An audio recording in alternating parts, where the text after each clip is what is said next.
Segunda-feira é feriado, então nós vamos transferir a aula de segunda para quarta, no mesmo horário. E a mesma sala também. Então nós...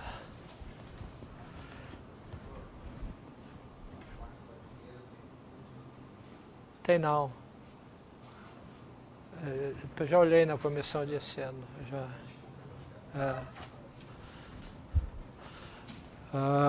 Bom, então o que nós estamos estudando aí são os campos de vetores em variedades.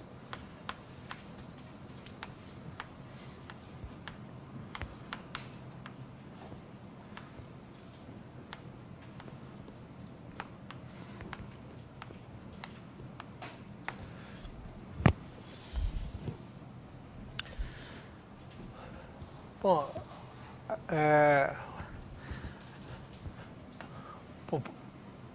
para simplificar a exposição, a gente está considerando sempre variedades sem infinito, né?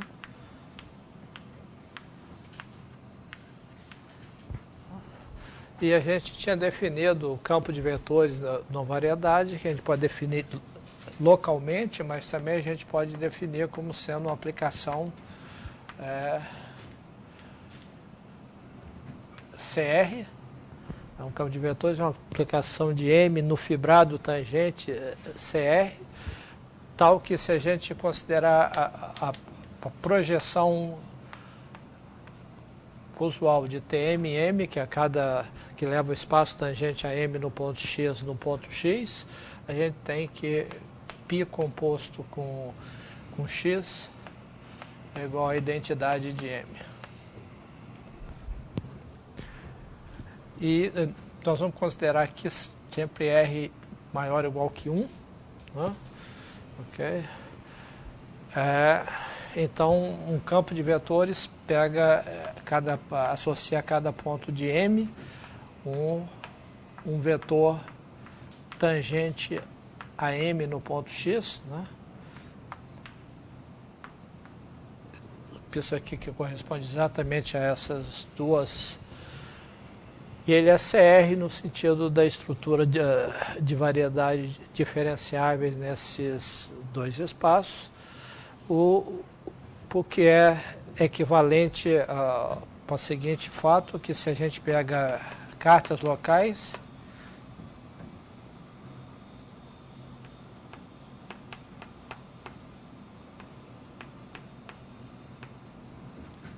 carta local, e a gente define o campo XI de UI tilde em RM por XI do ponto Y, e pegou para a derivada de φ do ponto φ menos 1 de Y, aplicado ao vetor tangente x de φ menos 1 de Y. Não? Então isso aqui é um campo CR.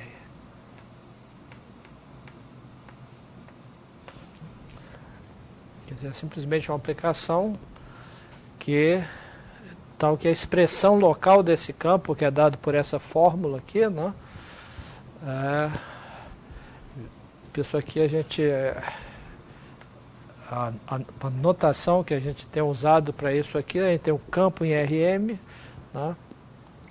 E isso aqui é uma aplicação de UI em RM, a gente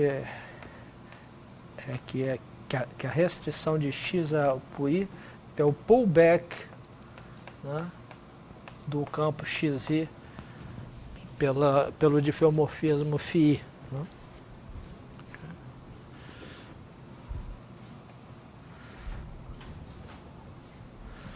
Ok? Bom, então todas as estruturas que a gente tem relativos a equações diferenciais ordinárias em Rn se transporta naturalmente para a variedade, né? E que a gente tem a noção em particular de curva integral.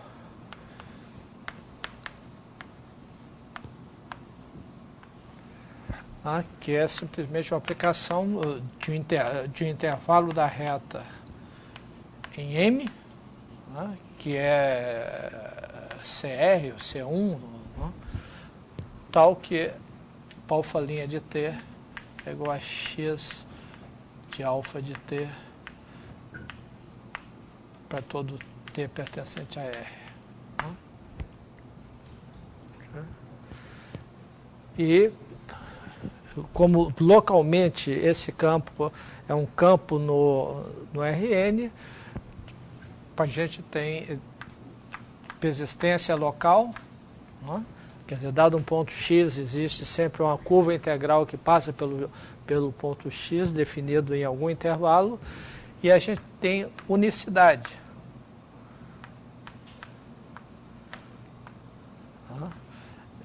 Quer dizer, se a gente tem alfa_i de ii em M curvas integrais,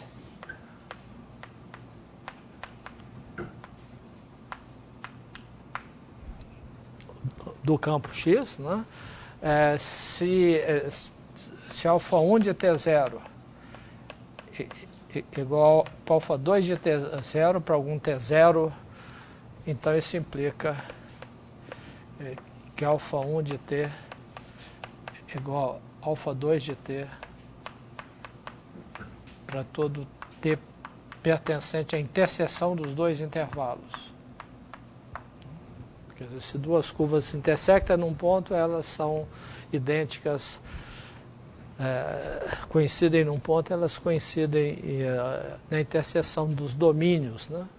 Bom, isso é uma consequência também disso aqui, porque o conjunto dos t's pertencente a I1, interseção I2, tais que alfa1 de t igual a alfa2 de t, é aberto. Isso pela unicidade local.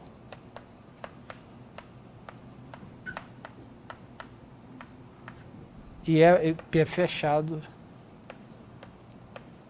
por continuidade, Continuidade das curvas. E, portanto, como a interseção de dois intervalos é um conjunto conexo, então a gente tem a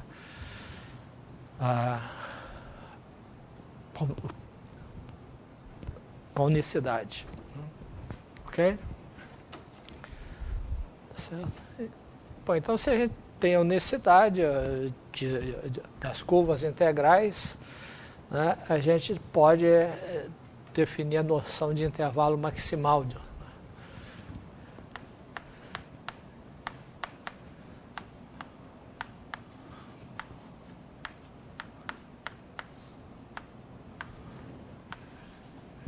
Quer dizer, para a gente tem sempre o intervalo, que nós vamos chamar de ômega menos ômega mais, em M.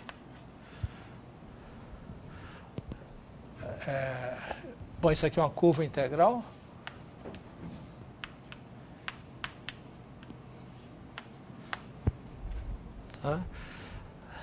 Então, eu digo que ômega menos ômega mais é intervalo maximal.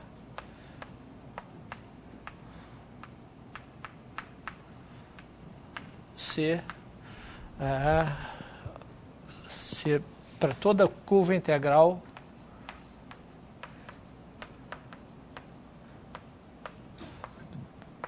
beta de I em M com beta de T0 é igual a alfa de T0 para algum T, isso implica que está contido em ômega menos pi ômega mais e beta é igual a alfa restrita I. Quer dizer, Bom, por causa dessa unicidade local, né, a gente tem que sempre existe o intervalo maximal. Né? Porque se a gente tem essa coincidência, a gente pega a união de todos os intervalos para os quais existe uma curva integral coincidindo, passando por um ponto x0, né, no instante t0, esse intervalo é um intervalo maximal. Tem uma curva integral definida aí e esse intervalo é maximal. Quer dizer, então, o intervalo maximal sempre existe. Agora, a gente gostaria de analisar a natureza desse intervalo aqui. Né? Então, tem uma proposição, seja ômega menos ômega mais em R, né? Intervalo maximal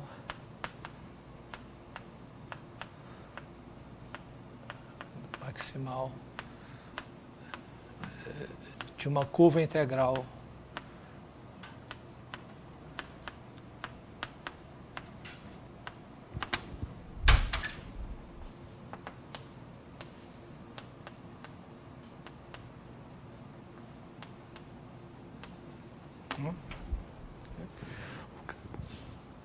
porque a gente gostaria de saber o que acontece quando esse ômega mais é finito. Tá? Então a proposição é o seguinte: se ômega mais não é infinito, né, uma possibilidade seria ser infinito. Né? Se ômega mais é finito, né, a mesma coisa vale para ômega menos maior que menos infinito. Né? Se ômega mais é finito, então, dado um compacto K,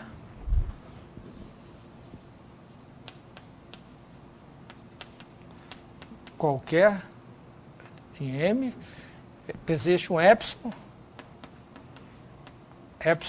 POC 0, que depende do compacto, né? Tal que para todo T pertencente a ômega mais menos epsilon ômega mais, quer dizer, para todo T suficientemente próximo de ômega mais, alfa de T não pertence a K. Quer dizer, se o limite superior do intervalo maximal é finito, então quando se aproxima desse limite superior, a curva integral escapa de todos os compactos. Okay?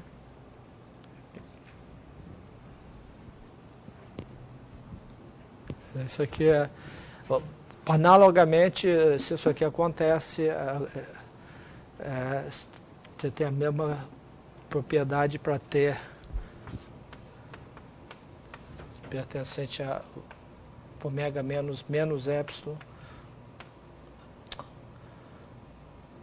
ômega menos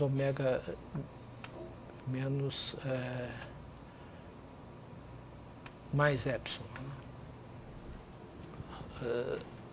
Se ômega menos for finito. Né?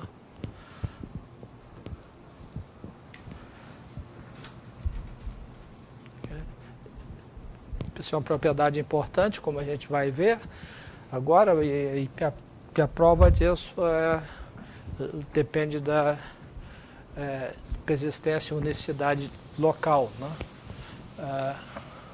Por que isso? Então, a prova é por contradição. Né?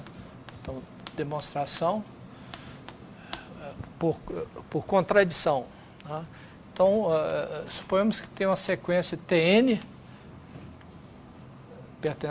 convergindo a ômega mais, ao limite superior, de tal que alfa de Tn pertence a K.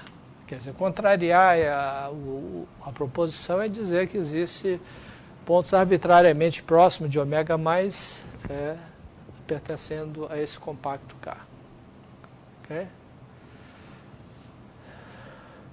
Bom, aí a gente quer chegar a uma contradição, né? Com ômega mais sendo o intervalo maximal. A gente vai mostrar que a gente pode estender a curva integral além de ômega mais, o que contraria o fato de ômega mais ser o extremo superior do intervalo maximal. Ora, se isso acontece, como K é compacto, a gente pode passar passando a uma subsequência, né? Passando a uma subsequência,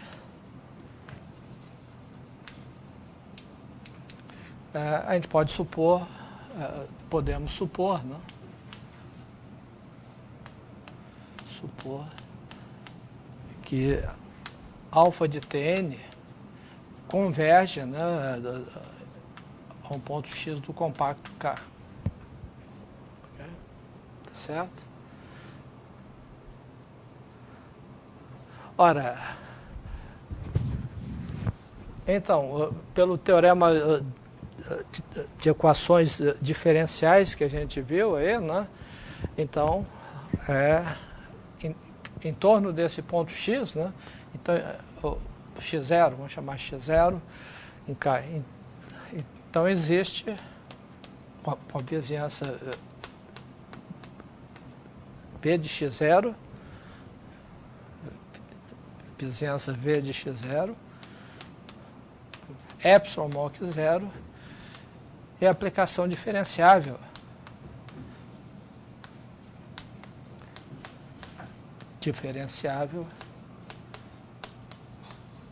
φ, né, de menos epsilon vezes V em M, né, ok? Tal que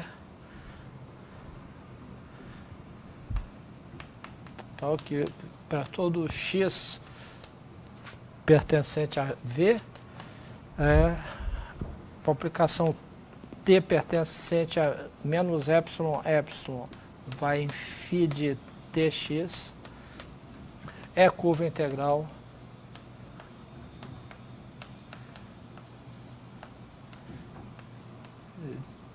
de x passando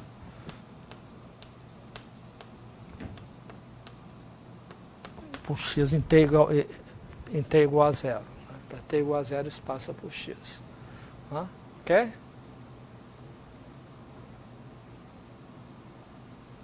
Tá certo? Bom, então agora a gente pode estender, usando esse φ, né,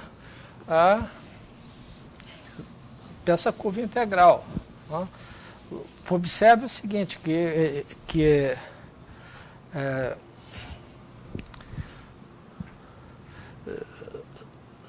você pega um Tn qualquer, né? Se isso aqui é curva integral, né? Que em t igual a zero passa por x, então t vai em φ de t menos Tn alfa de Tn, né? Esse alfa de Tn está fixo, né? T igual a Tn, isso aí passa por alfa de Tn, né? Isso aí é a curva integral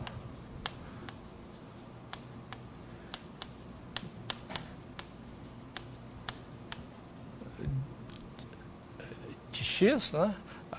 Agora, t pertencente a quê? T pertencente a Tn menos epsilon, Tn mais epsilon. Porque se t está nesse intervalo, t menos Tn está no intervalo menos epsilon a epsilon. Né? E, portanto, o φ está bem definido. Isso é a curva integral de x que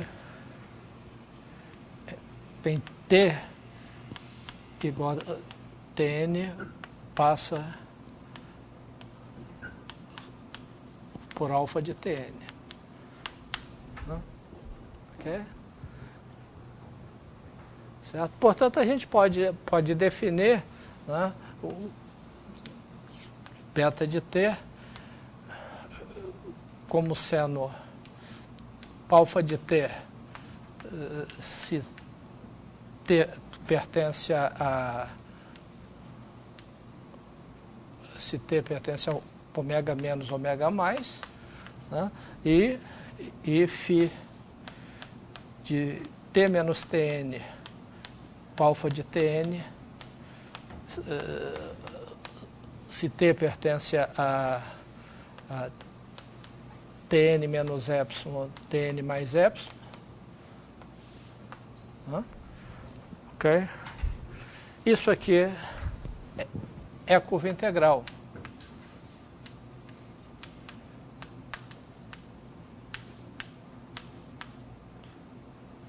De x, né? Porque isso aqui sendo uma curva integral, né, ela coincide com alfa numa vizinhança de Tn. Né? E, portanto, essa função estende diferenciavelmente alfa para até Tn mais epsilon. Né? Okay? Então, se Tn menos, se ômega mais menos Tn é maior que epsilon, né? Então a gente tem que beta, que o domínio de beta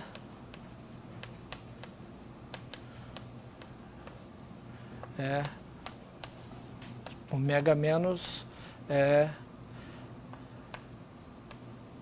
Tn mais epsilon, que contém estritamente, que contém ômega mais, né?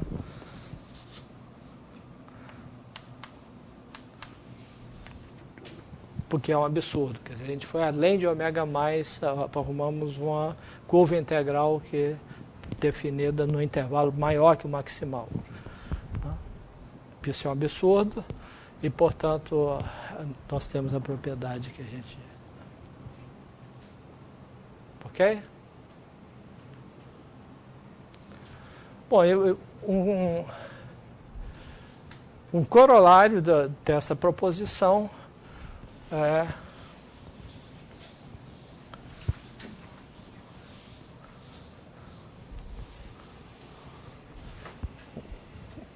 o corolário é que se x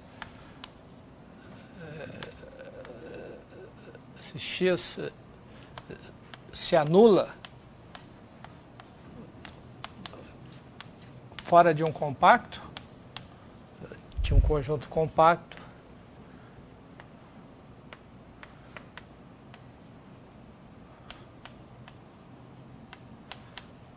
então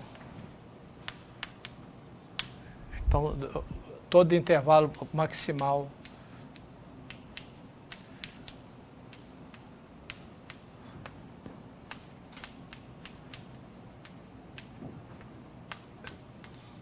é igual a R. Quer dizer, toda curva está definida, toda curva integral está definida em toda a reta. Tá certo? Porque se a gente tem um compacto aqui, e fora desse compacto a curva o campo é nulo, se você pega um ponto fora do compacto, a curva integral é constante aqui, porque o campo é zero. Aí, portanto, está definido em toda a reta. E se tiver aqui, tem que estar definido em toda a reta, porque ele não pode sair daqui pela unicidade. Né? Tá certo? Porque se ele passar por aqui, a curva integral tem que ser constante. Então, ela nunca pode vir de um ponto daqui. Okay? Então, em particular, se a variedade é compacta, toda a curva integral está definida em toda a reta. Ok? E, portanto, a gente tem nesse caso, né, Bom, então nós vamos estender esse fato aí, né, usando a definição. Então, definição. O campo X é completo. É completo.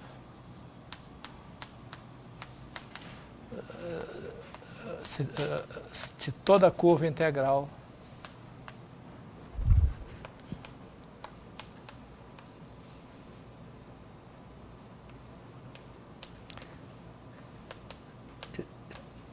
que está definida em R.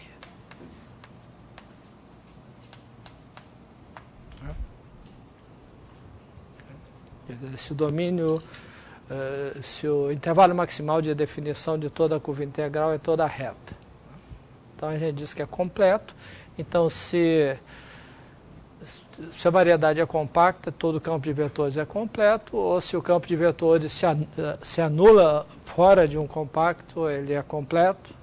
E aí depois nós vamos ver muitos outros exemplos de campos completos. Né? Ok? Bom, então nesse caso, se o campo é completo, né? Então se X é um campo de vetores completo,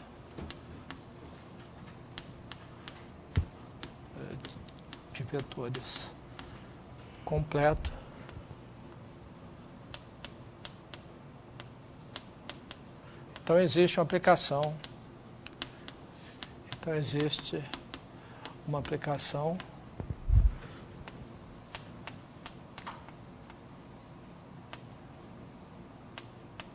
φ, né, de R vezes M em M, né, tal que para todo X,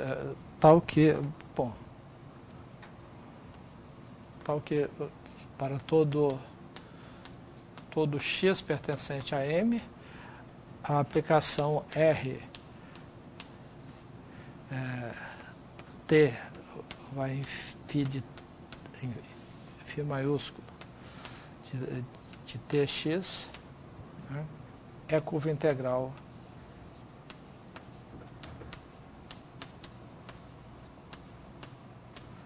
de X e φ de 0x igual a x, passando pelo ponto x. Né? Okay? Então, no caso de campo completo, a gente tem essa aplicação. Essa aplicação é chamado fluxo. Isso aqui é chamado fluxo do campo X.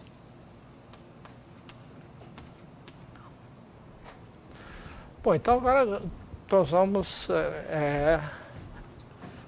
discutir algumas propriedades do fluxo do campo X. Então, proposição. Se a gente pega um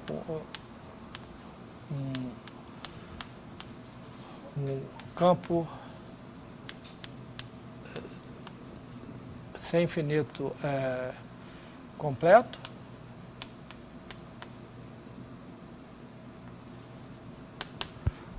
e se a gente olha para o fluxo,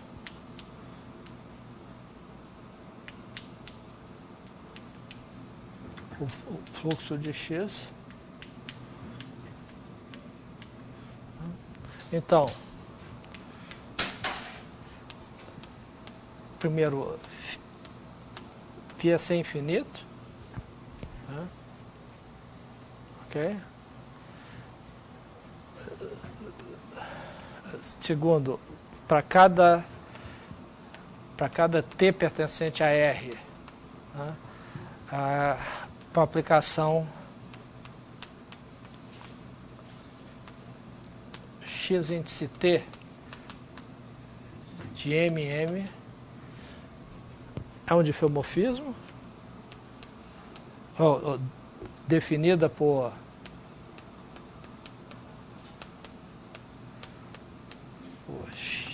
x em t de x igual a φ de tx é um difeomorfismo, cuja inversa é x a menos t. E terceira é x de t mais s é igual a xt composto com xs. Okay. Em outras palavras, isso aqui está dizendo que a aplicação que a cada PR associa o difeomorfismo xt, isso aqui é homomorfismo de grupo.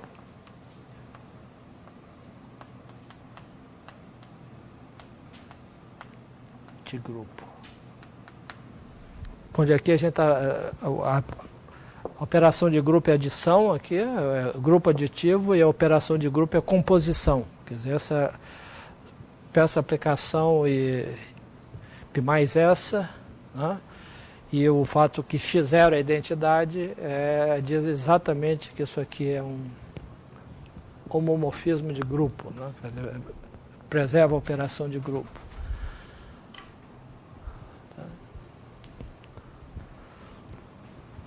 Ok?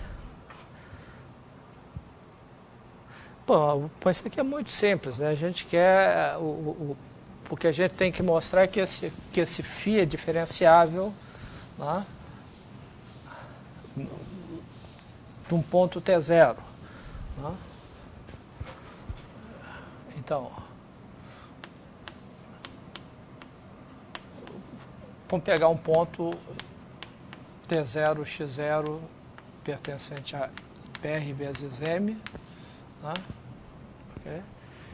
A gente quer mostrar que numa vizinhança desse ponto aqui, a restrição de φ a uma vizinhança é sem infinito. Né? Porque sem infinito é uma propriedade local. Né? Ok? Ora, mas a gente sabe que a gente tem um fluxo sem infinito. Quer dizer, você tem o φ menos epsilon vezes uma vizinhança do ponto x0 em M, sem infinito, um fluxo local, né? Onde ver a vizinhança de x0 em M, né? E para todo x pertencente a V, nós temos que φ de que a aplicação T de menos epsilon em PM, que associa φ de Tx, é a curva integral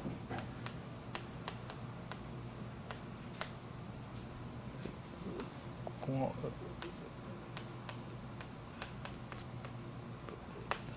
φ de 0 igual a x. Ok?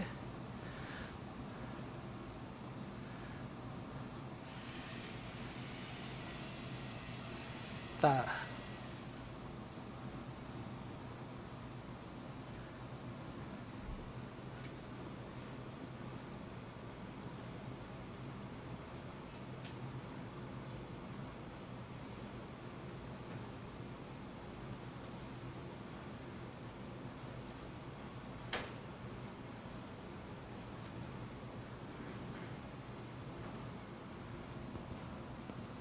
Certo. E agora como é que a gente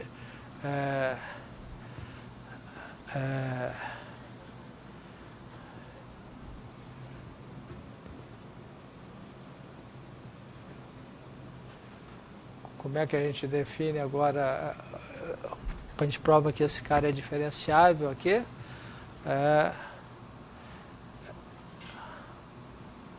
Tx igual a x, como é que nós vamos fazer isso?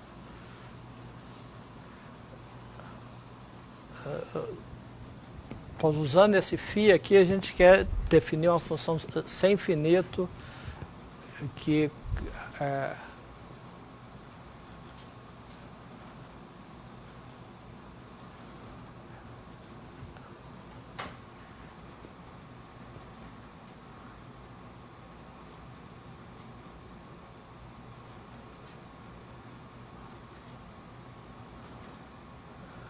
Qual que é a melhor maneira de fazer isso?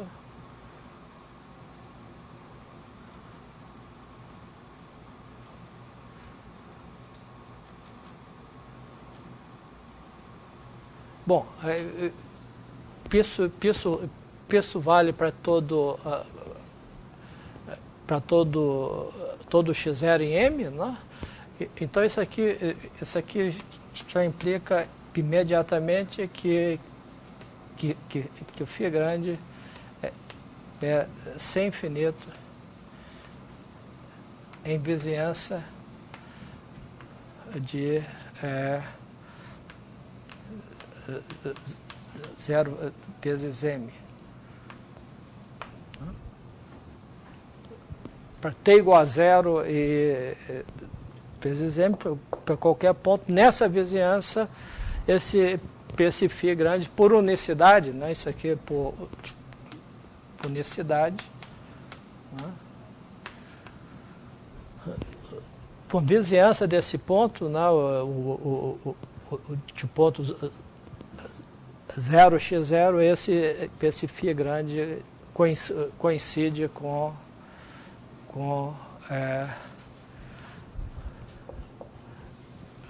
0.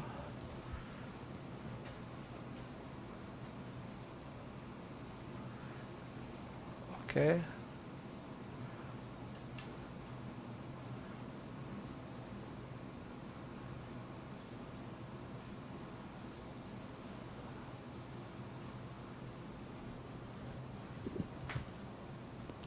Pois φ grande restrita menos epsilon vezes v, que é o φ pequeno que a gente já provou que é sem infinito, que por hipótese é sem infinito, que pelo teorema de equações diferenciais ordinárias é sem infinito. Né?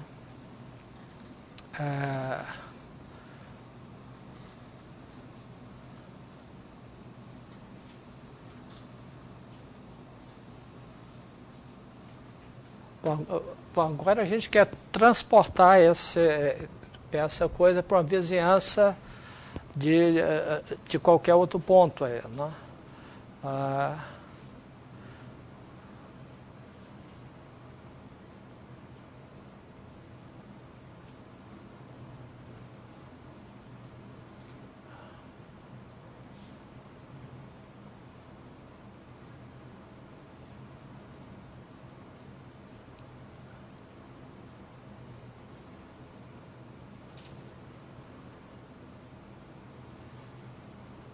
Como é que a gente faz isso?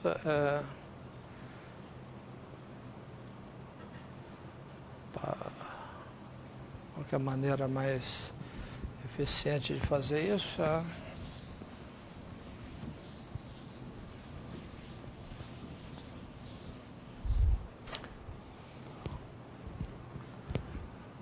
T0, x0, a gente...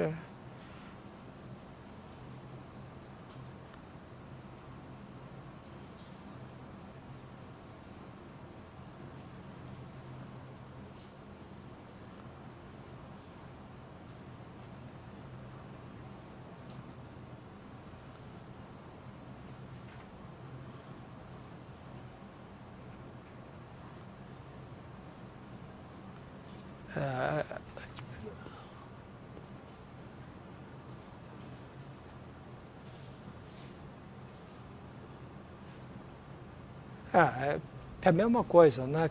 Quer dizer, o φ grande restrito a T0 menos epsilon, T0 mais epsilon, vezes essa vizinhança de T0 aqui, né? Isso é igual a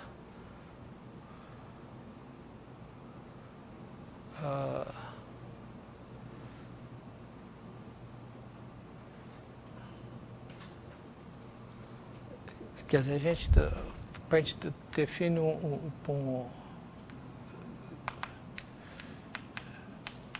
T0 menos epsilon, T0 mais epsilon, vezes V em M. Né? Isso aqui, para a gente definir o phi tilde de Tx, né? Como sendo o fluxo local, né? De T menos T0 x. Okay? Quer dizer, esse aqui está definido de menos epsilon, epsilon vezes V em M, que é sem infinito, né? Então esse cara aqui é sem infinito. Okay? E para cada x pertencente a V, para ver, para aplicação T pertencente a T0 menos epsilon, T0 mais epsilon em M, que a cada T passou a ser phi tilde de Tx, é a curva integral, né?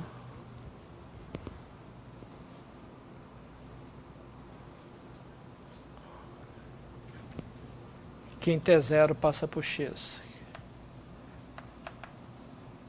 Passa por x.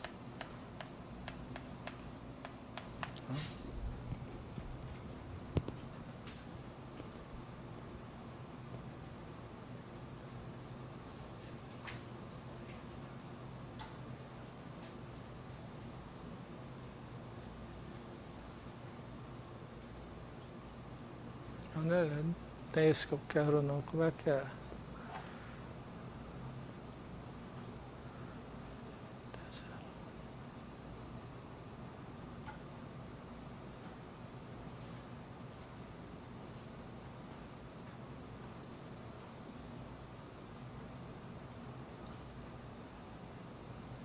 Como é que a gente prova isso mesmo?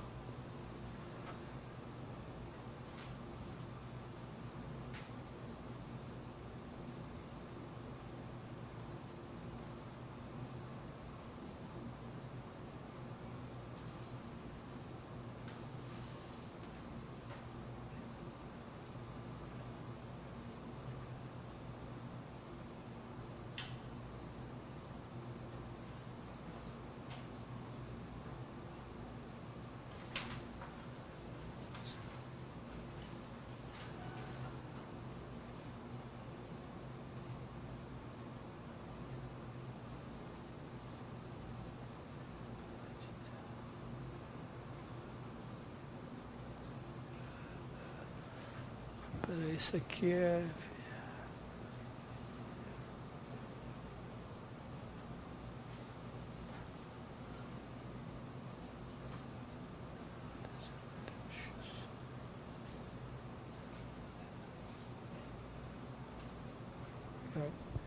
Eu provo isso aqui.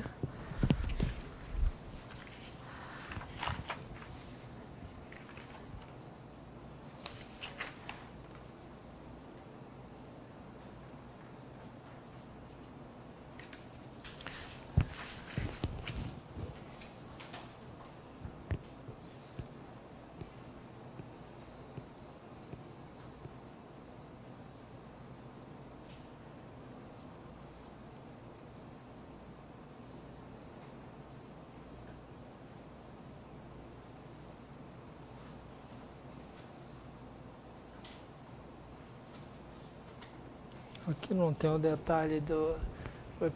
Como é que a gente prova isso mesmo?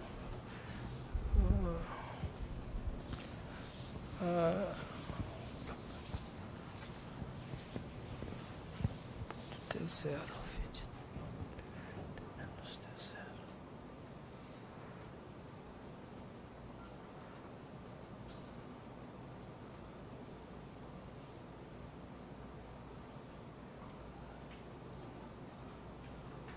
X.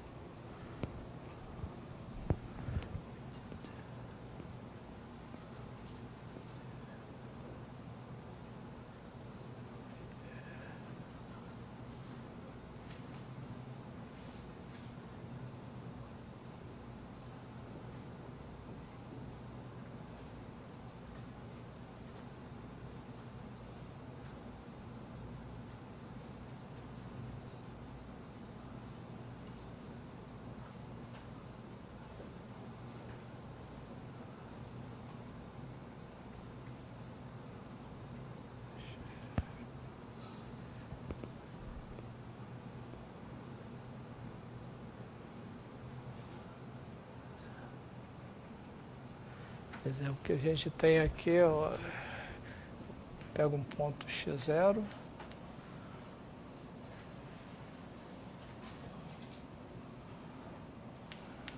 ponto x0, pega a curva integral que passa por x0, nós estamos querendo olhar aqui para xt0 de x0.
Quer dizer, para cada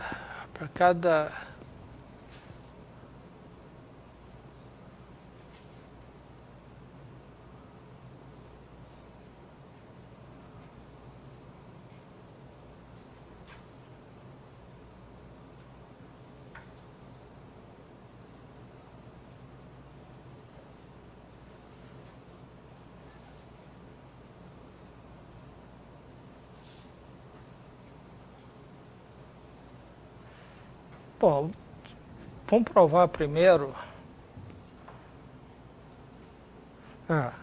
Vamos fazer o seguinte. Antes de provar que é um diffeomorfismo, vamos provar que xt mais s de x é igual a xt de xs de x para todo ST pertencente a R e x pertencente a M. Ok? Por que isso? Porque a gente pode considerar a aplicação φs, pegou xt mais s de x, o t fixo, né? E a aplicação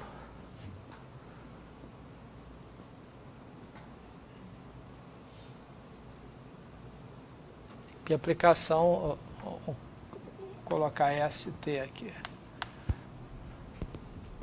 e a aplicação psi-s pegou a xs de xt de x. Ok? Vamos fixar o t aqui e tomar essas aplicações. Né? Ok? Então, o que a gente, para a hipótese, o que a gente tem é que φ é a curva integral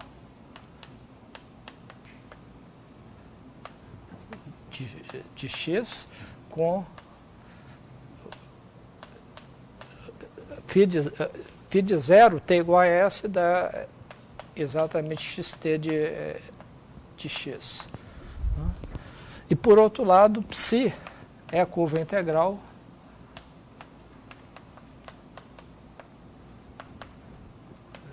de x com psi de 0 igual a xt de x. Então, a unicidade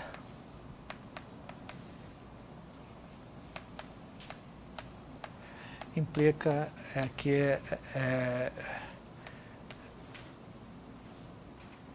implica a igualdade, né? Φ de S igual a Psi de S para todo S. Tá? Okay? Então a gente tem essa igualdade aqui, e a gente tem que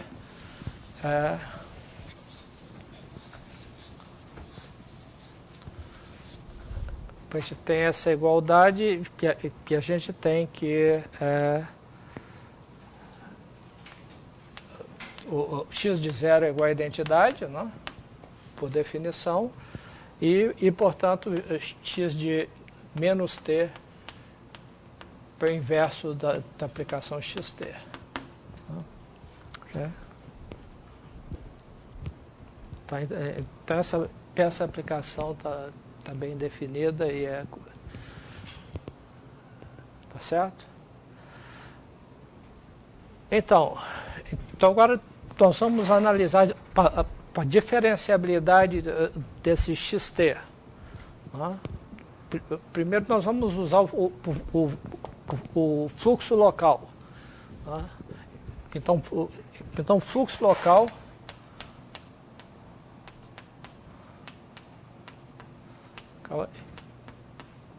implica que dado x0, né, pertencente a M, existe vizinhança P de x0 e epsilon maior que 0, tal que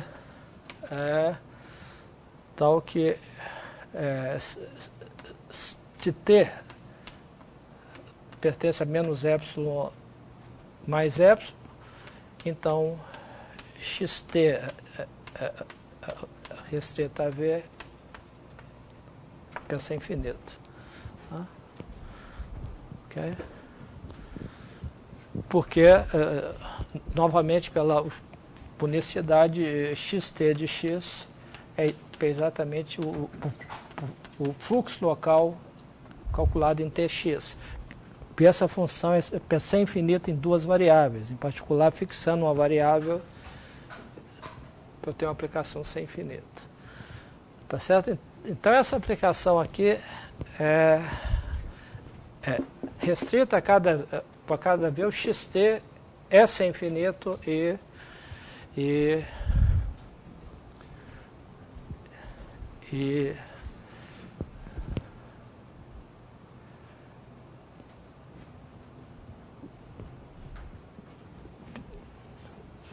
ok.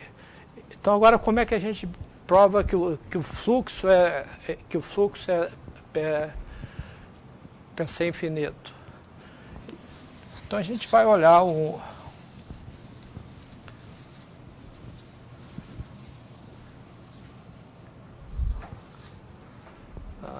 então como é que a gente prova que o fluxo é ser infinito?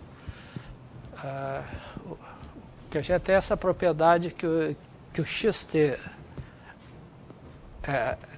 restrito para cada v é diferenciável nesse intervalo menos epsilon epsilon.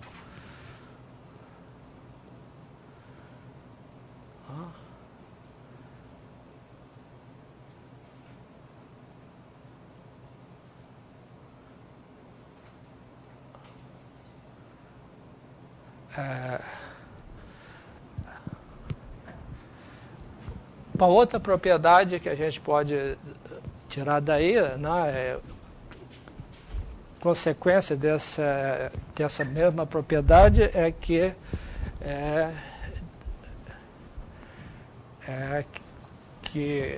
dado x0, né, dado x0, existe uma vizinhança U de x0 de x0, π delta maior que 0 e π delta menor que epsilon maior que 0, tal que, menor que epsilon sobre 2, né, de tal que que se x pertence a U, né, e ST pertence a menos delta, delta, portanto S mais T, né, pertence a menos epsilon, epsilon, nós temos que x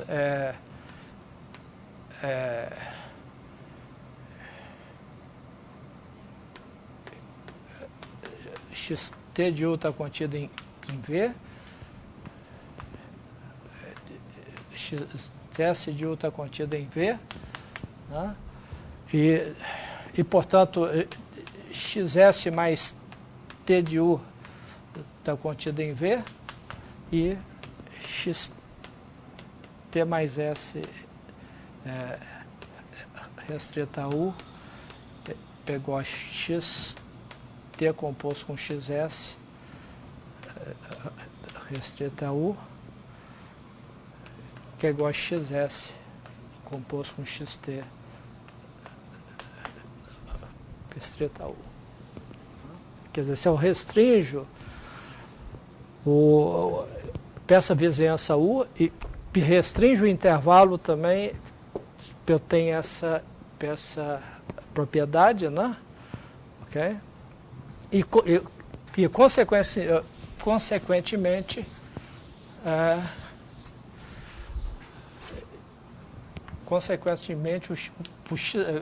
para T menor que delta, T pertencente a menos delta, delta, né? Isso implica que o xt restrito a U é um dífio sobre xt de U contido em V, cuja inversa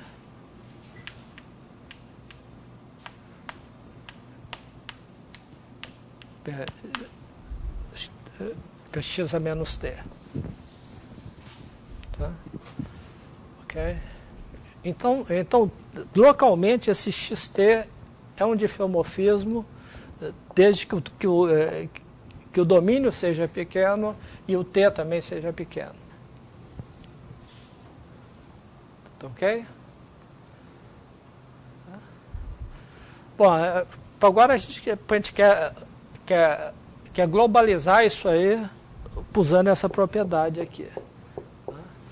Quer dizer, agora a gente tem um ponto x0 aqui, né? E para t igual para zero a gente está no ponto x0, e aí a gente quer considerar o xt0 de x0 que está aqui longe. Então a gente tem esse pedaço compacto de curva aqui que liga o x0 a... Quer dizer, essa curva aqui é a curva que a cada t associa xt de x0, que é uma curva integral, né, do campo x, portanto uma curva diferenciável. Isso aqui é um pedaço compacto, né, que é a imagem de um compacto. Né? Bom, então a gente pode cobrir esse pedaço de curvas aqui por um número finito de vizinhanças, né? Para cada ponto dessa curva eu tenho uma vizinhança, né, onde vale essa propriedade, um delta correspondente. Né? Ok? Agora, como isso é um número finito de vizinhanças, para cada uma delas eu tenho um delta correspondente, eu tomo o ínfimo desses delta, então eu tenho essas vizinhanças consecutivas aqui, e de tal modo que x delta, em cada uma delas, xt, para t menor que delta, né? T menor que delta, para um dífio em cada uma dessas vizinhanças. Né? Okay?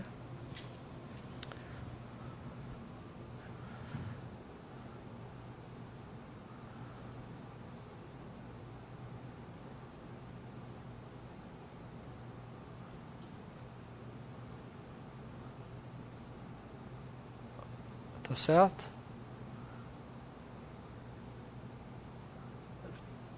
Então, dífilo local em cada uma dessas vizinhanças e, portanto, uma pequena vizinhança desse arco, por xt, restrita para a vizinhança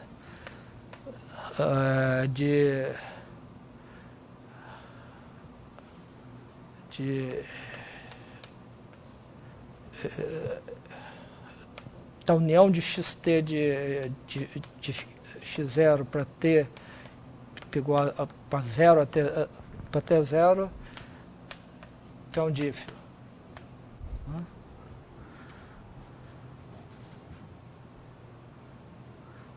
Ok?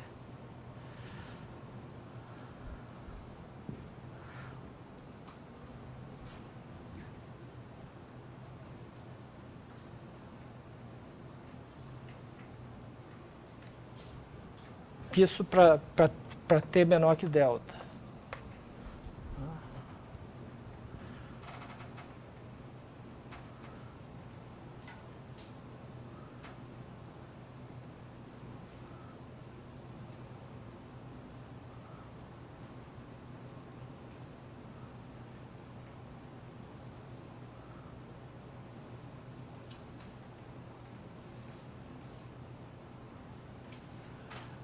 Bom, agora eu quero concluir daí, né, que xt0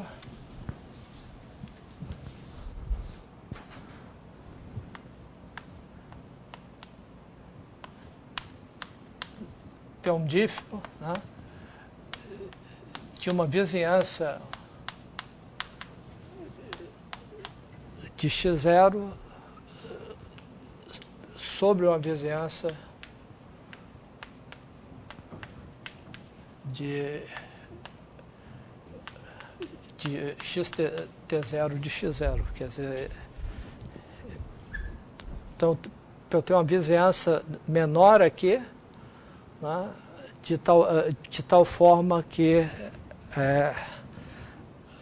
se eu pego todos os pontos dessa vizinhança, depois de um tempo t0, ele cai numa vizinhança dessa aqui, e a aplicação é um difeomorfismo. Por que isso?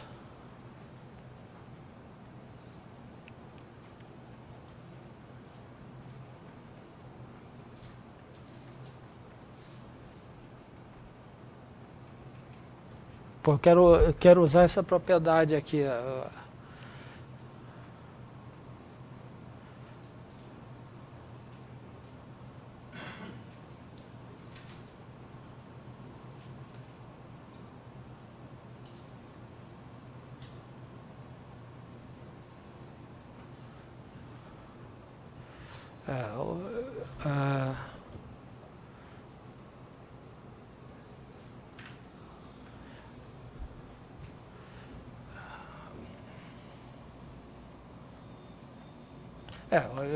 Eu simplesmente eu divido o intervalo 0t0, né, em uma quantidade grande de intervalo, eu escrevo o xt0 como sendo xt0 sobre n composto com xt0 sobre n composto com etc, composto com x t0 sobre n, né? Ok? De tal forma que cada um desses t0 sobre n seja menor que o delta, né? Então eu ponho de tal forma que t0 sobre n seja menor que o delta que vale para essa vizinhança. Né? Ok? Então agora, cada um desses é um difeomorfismo local, né? E portanto, a composta desse é um difeomorfismo local, e portanto, a gente tem que xt0 é um dífilo local. que eu estou dividindo essa aplicação, que é a translação ao longo das órbitas, das curvas integrais, em pedaços pequenos, onde cada um deles, pelo teorema do fluxo local, é um diffeomorfismo sobre a imagem, e a imagem, se eu tomo a vizinhança inicial pequena, a imagem de cada um deles cai dentro dessa região onde eu tenho controle, que a aplicação é diferenciável.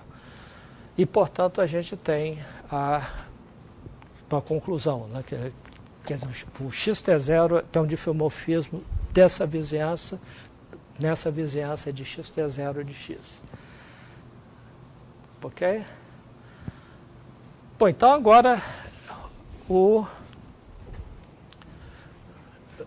quero provar que o fluxo é diferenciável, né?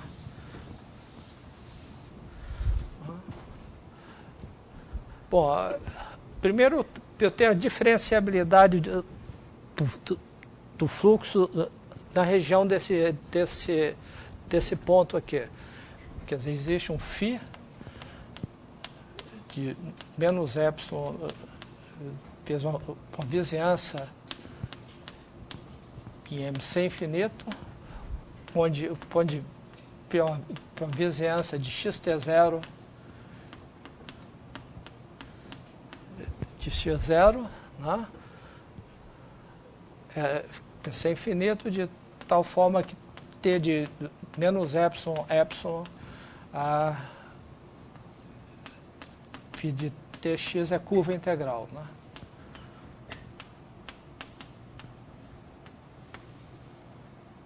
E, com φ de 0x é igual a para x, dessa vizinhança. Ok?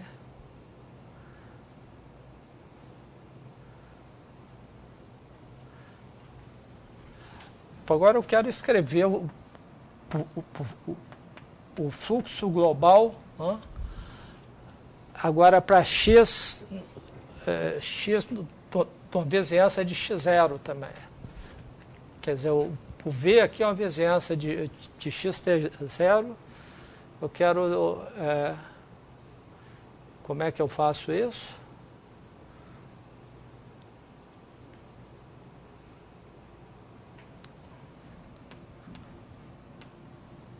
Vou tomar φ de t, xt0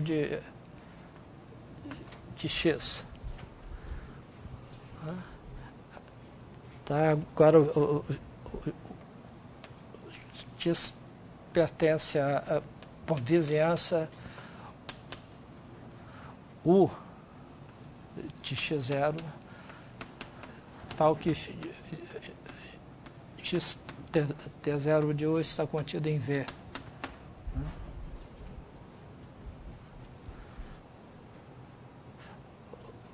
Porque eu afirmo que eu tenho essa igualdade aqui. Isso aqui implica, essa igualdade implica, evidentemente, que φ é sem infinito em vizinhança de T0, x0. Porque esse φ é diferenciável e esse aqui é diferenciável também, é um diffeomorfismo. Bom, então a gente tem que provar isso aqui, né? Essa igualdade. Então o x está fixo aí, a gente olha para a aplicação t vai em φ de tx, né? Isso aqui é curva integral.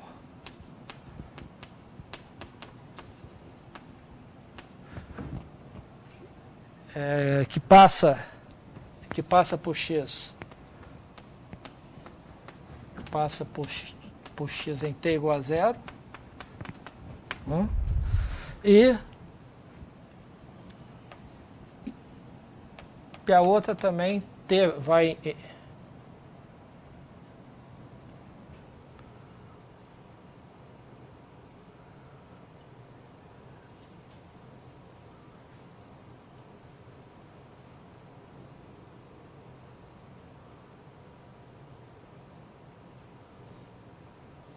Ah, não. Peraí, isso aqui passa... Não, isso passa por X.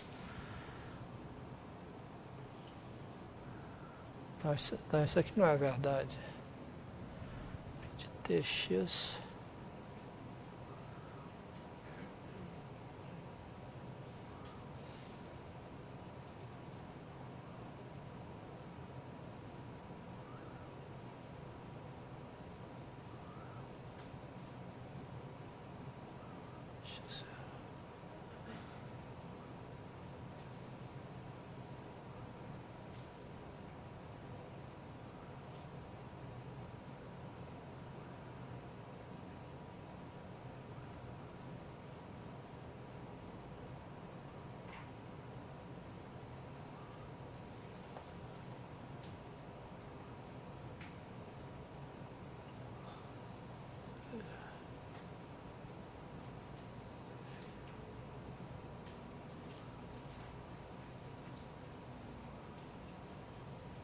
Que é o negócio aqui.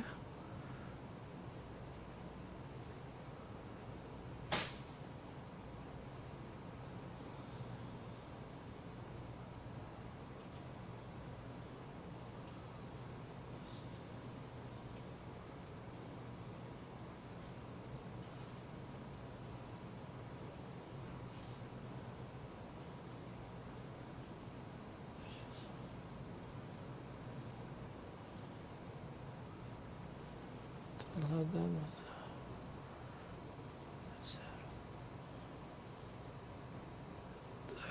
T está próximo de T0.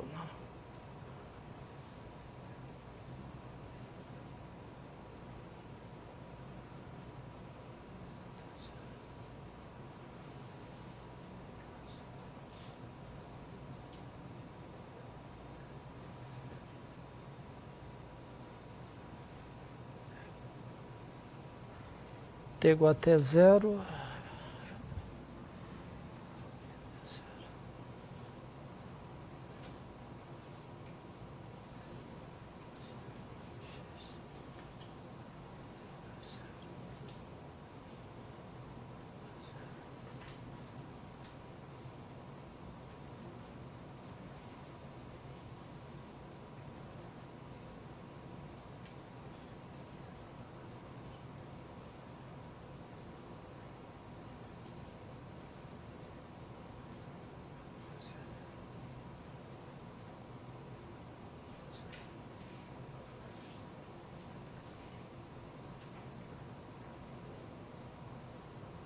T menos T0.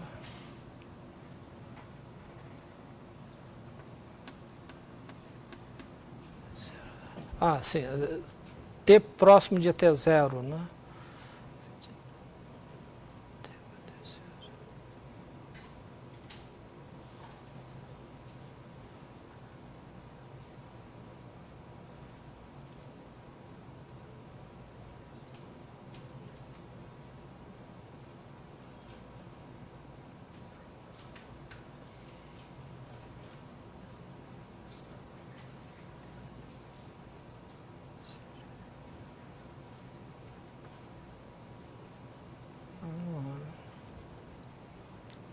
Esse negócio aqui.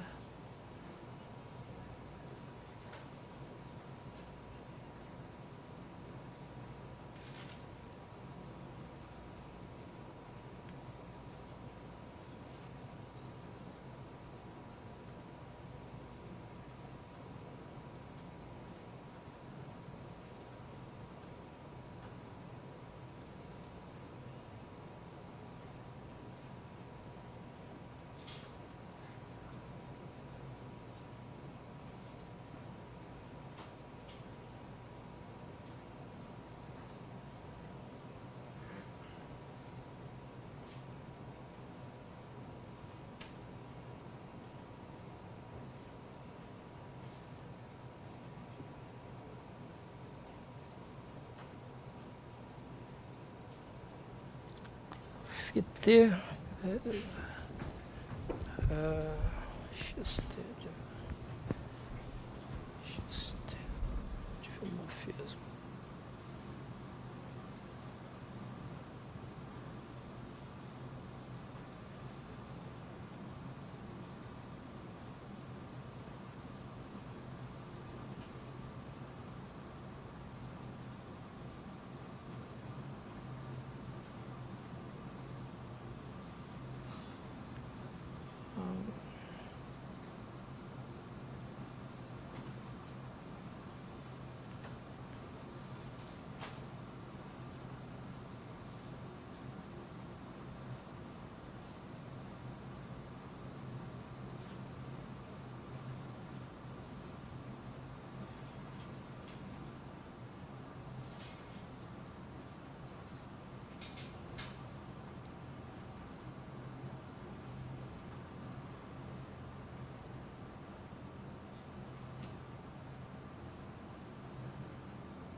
Quer dizer,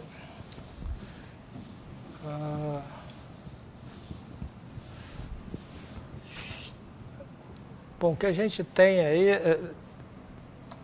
quer dizer, vamos voltar, nós temos essa identidade aqui,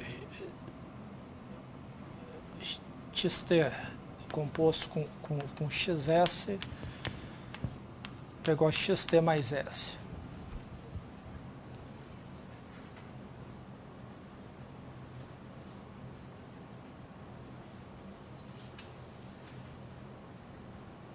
E x menos t pegou xt é menos 1. E x0 é igual a identidade.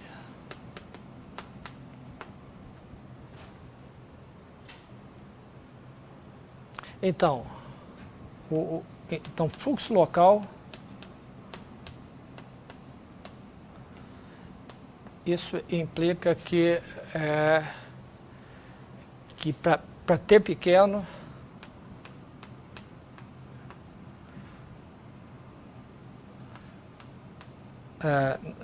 então para t pequeno é que xt é diff local. Não. XT para todo x0 existe vizinhança de x0 tal que xt restrita para V é diff local. Diff sobre a imagem. Okay. Bom, então, usando isso, esse argumento da compacidade aqui, isso implica, né, isso implica que a gente pode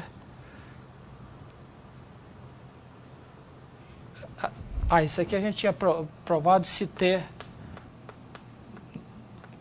menor que um epsilon, que pode depender do ponto x0, né? Mas aí, usando esse argumento dessa compacidade, aqui a gente tem que xt é diff local para todo t.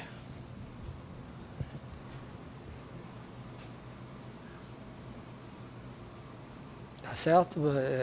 Quer dizer, usando isso aqui, a gente tem que dar uma vizinhança de x0, né?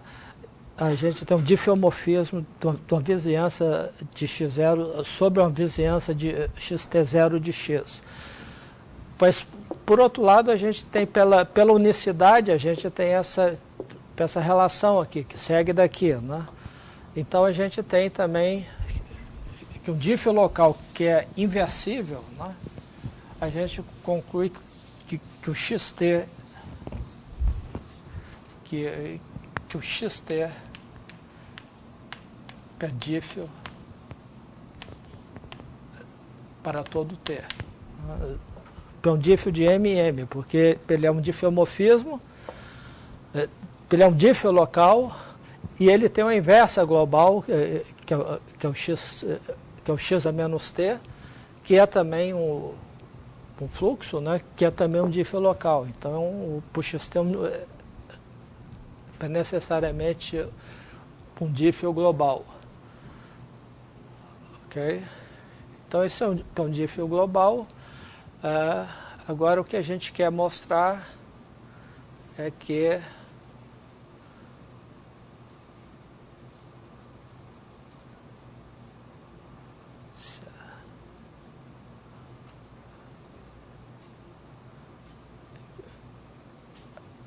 para diferenciabilidade com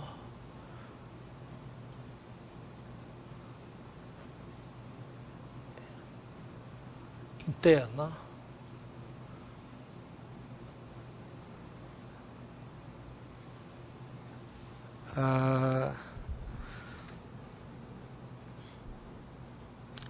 Quer dizer, o que a gente quer provar é que a aplicação Tx vai em xt de x PC infinito, né? Em vizinhança de x0, né? Portanto, em todo ponto. De um ponto x0. Em vizinhança de t0, x0.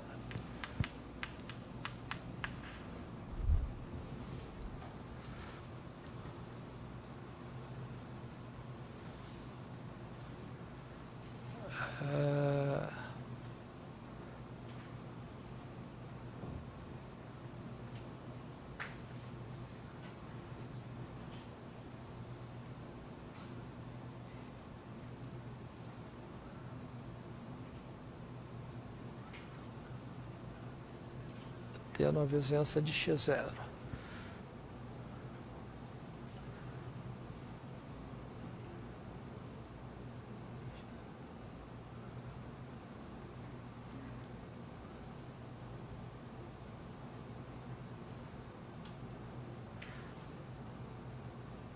Ora, mas esse cara aqui é a mesma coisa que x t0 de x de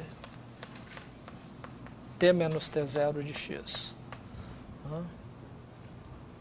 E a gente sabe que esse xt0 é um difeomorfismo.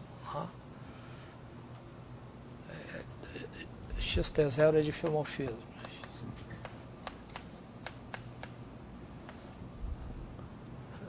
Portanto, é diferenciável.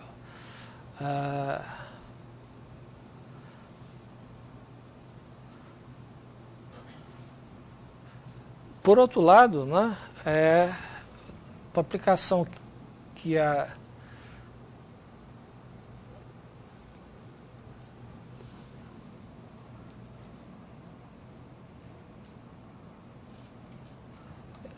por outro lado, a gente tem a seguinte aplicação, a gente tem a aplicação Tx, né, que é o domínio, a gente pode levar isso em t menos t0 x, né, e isso aqui, né, a gente pode levar em φ de t menos t0 x, né.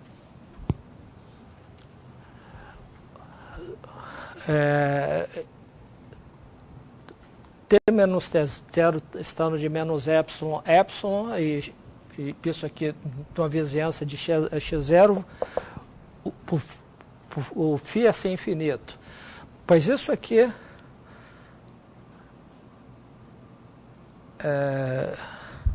isso é igual a x de t menos t0 x. Ok?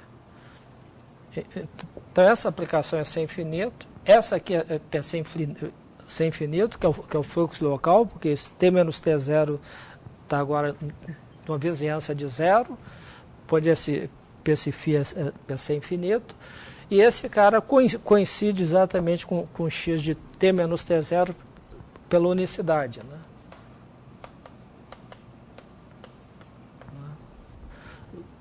Porque para cada x fixo, isso aqui é uma curva integral que em zero passa pelo x, isso aqui também é uma curva integral que quando t igual a t0 passa pelo x, né? Okay? Então a gente tem a igualdade por unicidade, e essa aplicação aqui é diferenciável porque o fluxo local é diferenciável. Okay? Quer dizer, então,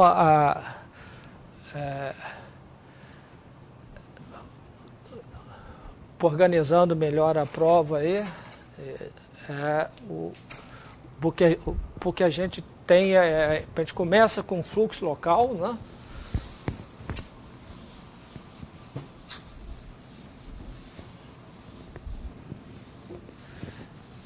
Bom, a primeira coisa que a gente tem é a unicidade. A unicidade, né? Isso implica que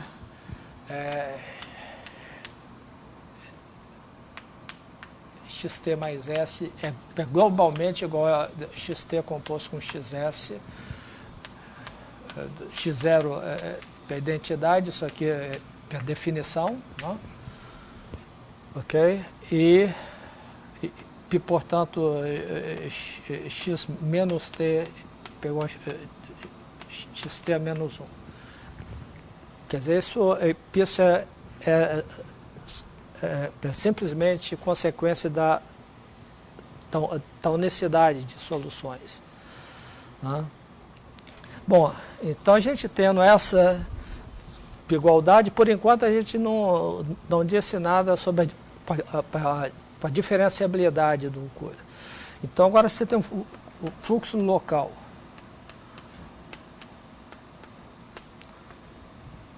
Quer dizer, o fluxo local, né, isso implica que todo ponto x0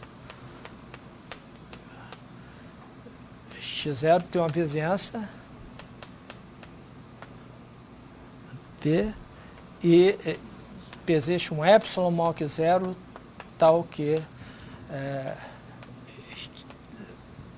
x em t é um dífio de V sobre um aberto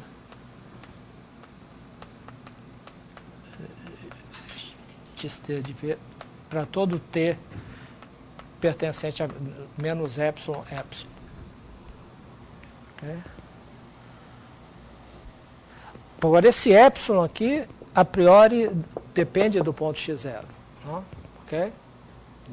Esse é um problema aqui. Se a variedade é não compacta, a gente pode não encontrar um epsilon uniforme, mas a priori ele depende do ponto x0. Então a gente tem que se livrar dessa coisa. Né? Se a variedade fosse compacta, por exemplo, a gente tem uma cobertura finita, a gente poderia tomar o menor epsilon. Então a gente teria que o xt é um dífio local, né? Okay? Para todo t entre menos epsilon, e aí a gente usar essa propriedade para concluir que ele é um dífio global. Né?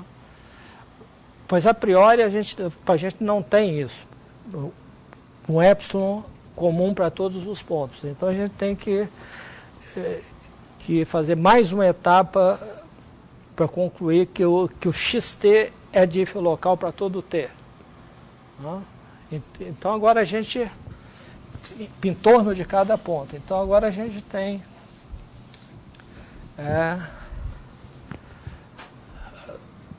para a gente ter um ponto x0, né? Então a gente olha para a curva integral que passa pelo ponto x0 e olhamos aqui para o xt0 de x0. Okay? Então, o que a gente quer provar é que xt0 é dífio em vizinhança de x0. É um dífio local que leva essa vizinhança sobre a outra vizinhança. Ok? Tá? Ora, mas esse pedaço é compacto. Tá? Ok? Então a gente pode cobrir esse cara por um número finito de vizinhanças aqui. Tá? Ok? Tal que cada uma dessas vizinhanças, o xt é dífio local para t menor que um epsilon. Agora, esse epsilon uniforme. Ok? Então, esse epsilon é uniforme agora. Em todo esse compacto, né?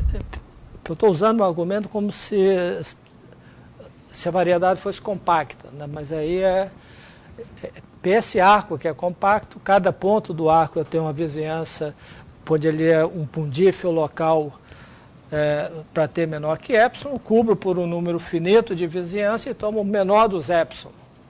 Né? Ok? Então tem um número finito de vizinhanças aqui e um epsilon comum, onde o xt é um dífio local dessa vizinhança. Né? Então agora eu divido esse intervalo, né, em n partes de tal que isso aqui é menor que epsilon. Né? Ok? Tá? E aí eu tenho que o x, né, t menos n é dífio local,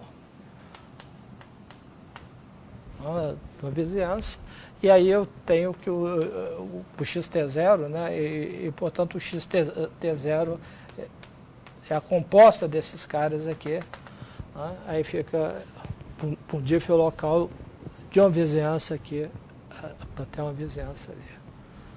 Ok?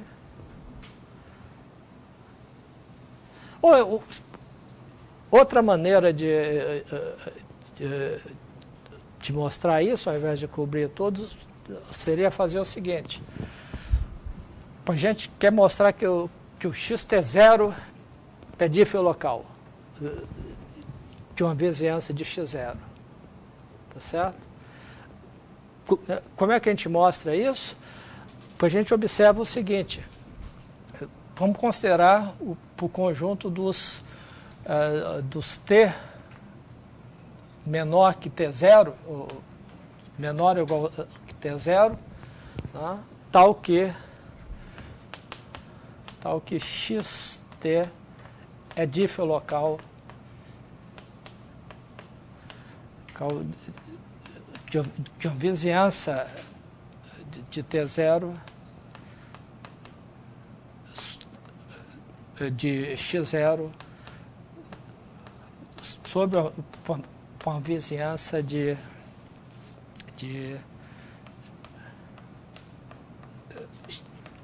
xt de x0.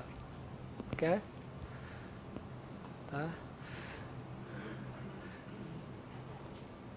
Bom, então, para ter suficientemente pequeno, pelo resultado anterior do fluxo local,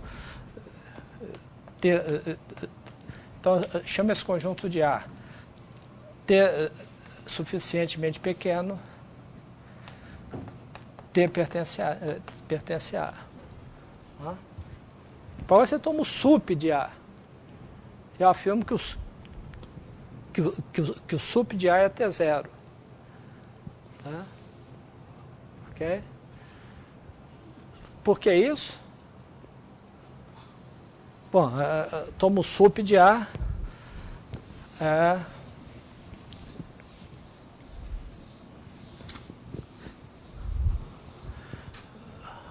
Então a gente pega o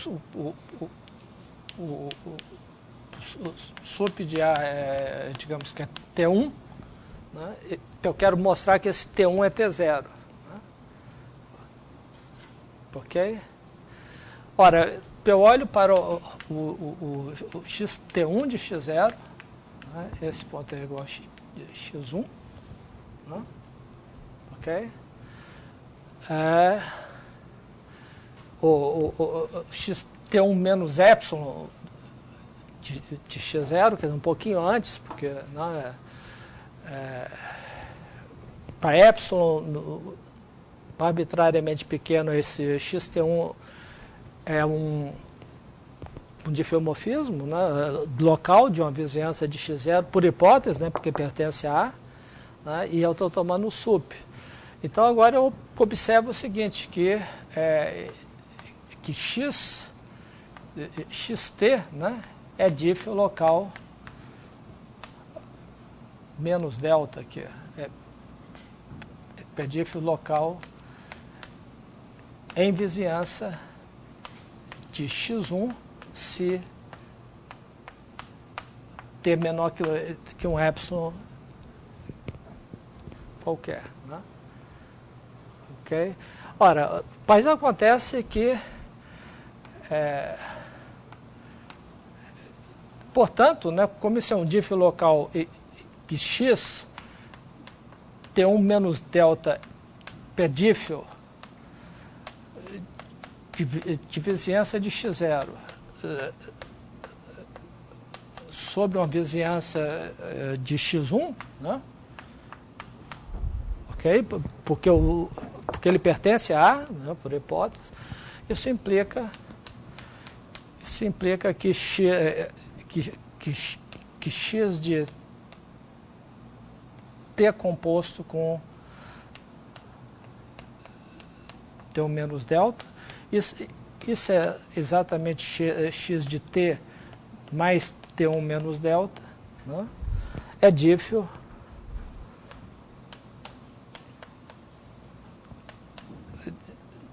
de vizinhança de x0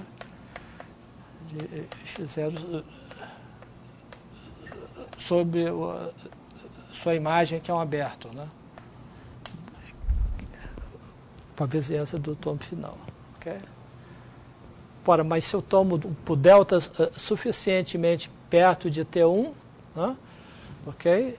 Então, esse cara aqui, como é um dífio para menos de epsilon, e isso aqui esse T mais T1 menos delta é maior que o T0. É maior que o T1. Né?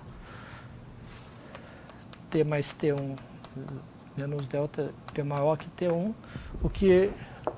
porque contraria o fato de T1 ser seu sup e é menor que T0. Tá?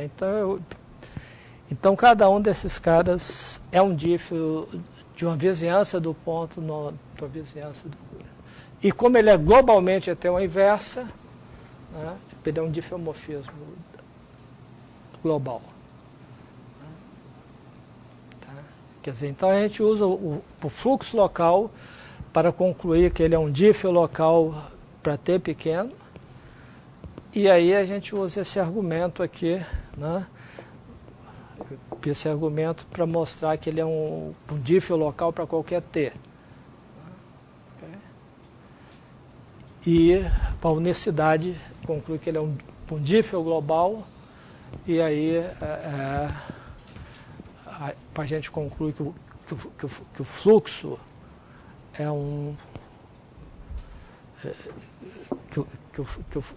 que o fluxo é globalmente ser infinito, né? nas duas variáveis. Bom, isso eu vou ter que reescrever isso nas notas, porque esses detalhes não estão claros lá. Bom, então a gente continua na terça-feira, né? A aula de segunda, como eu disse, vai ser transferida para quarta-feira, no mesmo horário.